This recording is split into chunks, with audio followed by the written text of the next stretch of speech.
yesterday, remember, Cyrus Mistry filed a 344-page petition against the directors of Tata Sons and Trustee of Tata Trusts before the Company Law Tribunal. In that petition, he demands a forensic audit into the books of Tata Sons and also some transactions between the group and his cousin, Meli Mistry, and the former telecom tycoon, Sivasankaran. Prashant joins us now with the details. So, Prashant, the petition, in a sense, reiterates a lot of the allegations and charges that the Cyrus Mistry side has been making over the past 8 weeks. But in terms of what it hopes for, what is it asking of the NCLT?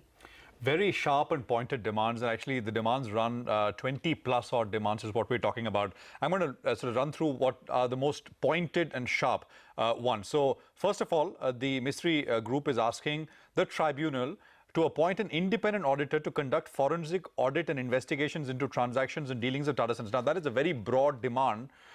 Independent auditor must investigate all transactions between Sivasankaran and Tata Sons and its group companies. Now, that is more pointed. Independent auditor must also investigate all transactions between Meli Mistry, as you said, with Tata Sons and its group companies.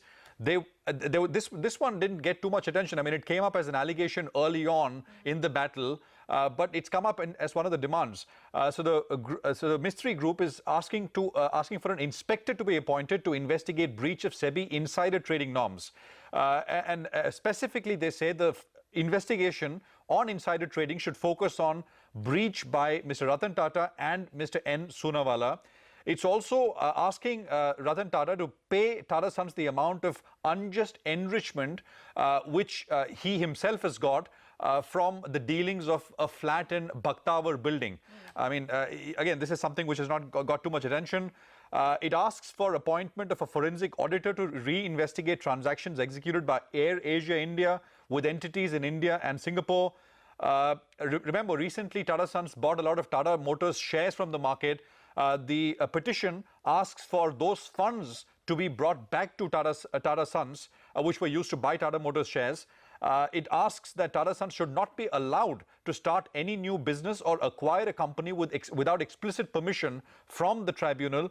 It's also asking the trustees of the trusts, Tata Trusts, from being refrained from interfering in the affairs of Tata Sons or group companies. And of course, the entire process of selecting a new chairman of the board of Tata Sons. The petition says the selection committee should be restrained from acting any further and appointing a new it should look at appointing a new selection committee, which then can take this process forward. So, I'm just bringing you some of the demands. There are 20+ in all, but these are the more pointed ones. All right. Thanks very much, Prashant, for joining us with that story. So that's the highlights of the petition filed by Cyrus Mistry at the NCLT.